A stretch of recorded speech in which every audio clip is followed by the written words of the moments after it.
जब हम मुक्तेश्वर के बारे में सोचते हैं तो सबसे पहले हमारे दिमाग में धुंध से ढकी पहाड़ियाँ आ जाती हैं जो हरी भरी हरियाली और मनमोहक नज़ारों से घिरी होती हैं। यह कोई आश्चर्य की बात नहीं है कि उत्तराखंड के इस गांव में घूमने के लिए बहुत कुछ है, लेकिन एक चीज़ जो ज़्यादातर लोग मिस कर देते हैं वह है मुक्तेश्वर में की जाने वाली मज़ेदार चीज़ें जो इस हिल स्टेशन में आपके अनुभव को समृद्ध बनाती हैं। कल्पना कीजिए कि राजसी पहाड़ियों पर चढ़ना या क्रिस्टल क्लियर झरनों में तैरना, क्या यह आपकी छुट्टियां बिताने का आदर्श तरीका नहीं लगता? तो आइए चलिए शुरू करते हैं इस सुंदर सी जगह की एक सुंदर सी यात्रा।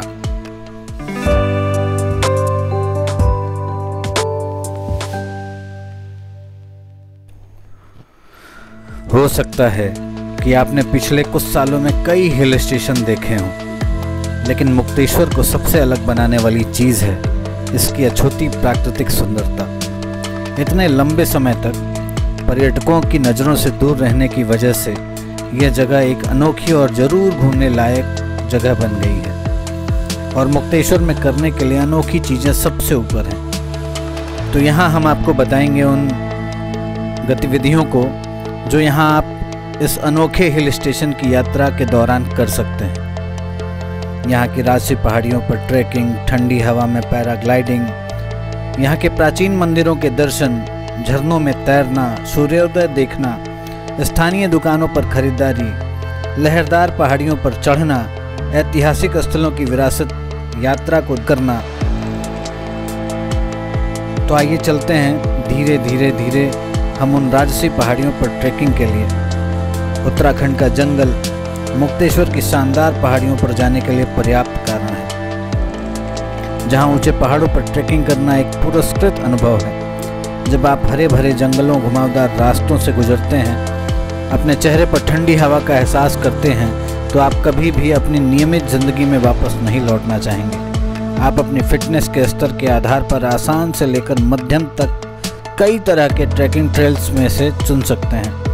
प्रकृति के करीब आने और अपनी यात्रा का अधिकतम लाभ उठाने का यह सबसे अच्छा तरीका है। जैसा कि कई लोग कहते हैं, यात्रा गंतव्य से अधिक महत्वपूर्ण है, लेकिन इस मामले में आपकी मंजिल भी आगे देखने लायक होगी। गंतव्य पर पहुंचकर हमने कुछ पलों के लिए थोड़ा आराम किया।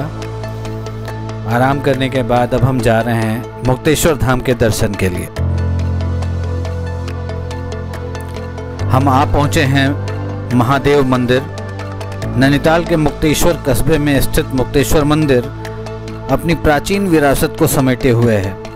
यह मंदिर भगवान शिव को समर्पित है और भगवान शिव के भक्तों के बीच बेहद प्रसिद्ध है। समुद्र तल से 2312 मीटर की ऊंचाई पर स्थित यह मंदिर पवित्र और सुंदर दोनों है।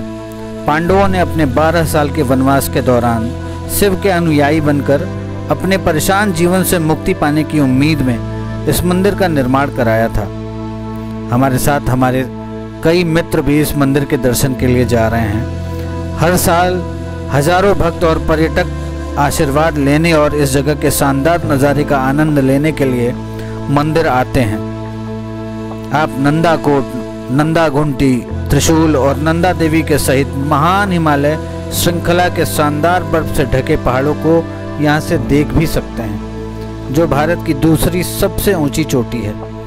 अधिकांश लोकप्रिय हिल स्टेशनों से अलग मुक्तेश्वर एक अछूता प्राकृतिक सौंदर्य है। मुक्तेश्वर मंदिर के बारे में जो पौराणिक कथा है वह इस प्रकार है कि भगवान शिव ने इस स्थान पर एक राक्षस का वध किया था, जिससे उसे मोक्ष मिला था। इसलिए माना जाता है कि इस स्थान पर भगवान शिव का आशीर्वाद है, और जो भी भक्त पूरी लगन और आस्था के साथ आता है उसे वह सब कुछ मिलता है जो वह चाहता है। मंदिर में भगवान विष्णु और भगवान ब्रह्मा की मूर्तियां हैं। साथ ही तांबे की योनि वाला सफ़ेद संगमरमर का शिवलिंग भी है। माना जाता है कि मुक्तेश्वर मंदिर दुनिया के 18 सबसे महत्वपूर्ण शिव मंदिरों में से एक है। ये आप देख सकते हैं पूरे मंदिर का प्रांगण। यह है मंदिर का गर्भगृह, जहां भगवान शिव साक्षात रूप से विराजित है। मंदिर अपनी पुरानी शैली में बना हुआ है। हम इस समय पहाड़ की चोटी पर स्थित इस मंदिर पे चारों तरफ परिक्रमा लगा रहे हैं और परिक्रमा लगाते समय ये शानदार नज़ारे मन को लुभा जाते हैं।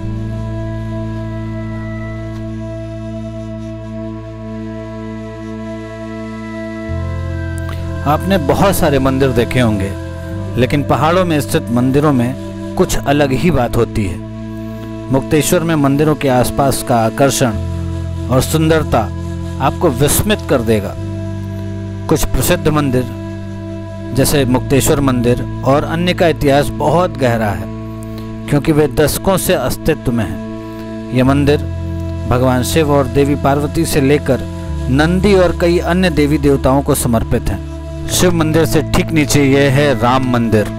यहाँ पर भी भक्त दर्शन करने आते हैं। इसी परिसर में यह है मुक्तेश्वर महाराज जी का समाधि मंदिर। यहाँ पर स्वामी मुक्तेश्वर जी, जो एक संत थे, का निवास स्थान था, जो यहाँ एक कुटिया में रहा करते थे। ये उनका आश्रम है। मंदिर के दर्शन के पश्चात हम जा रहे हैं मुक्तेश्वर में बहुत ही प्रसिद्ध भालूगाड़ झरने को देखने। झरने में तैरना प्रकृति की गोद में जंगली दौड़ जैसा है। यह एक और मजेदार चीज है जिसका आनंद आपको मुक्तेश्वर में झरनों को देखने के दौरान उठाना चाहिए। क्योंकि मुक्तेश्वर में कई झरने हैं, इसलिए आप इस गंतव्य से परे झरनों का पता लगा सकते हैं और हरे भरे हरियाली के बीच शांत पानी में तैर सकते हैं।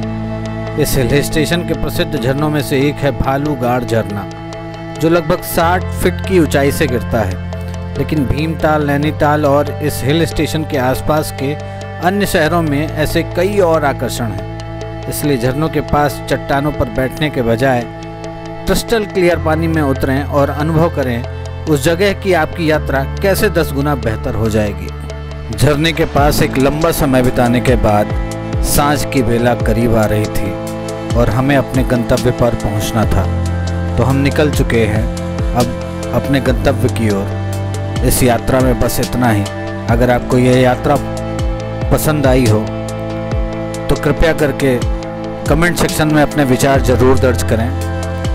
चैनल को सब्सक्राइब करें, वीडियो को लाइक करें। मिलते हैं अगली यात्रा में। तब तक के लिए नमस्कार।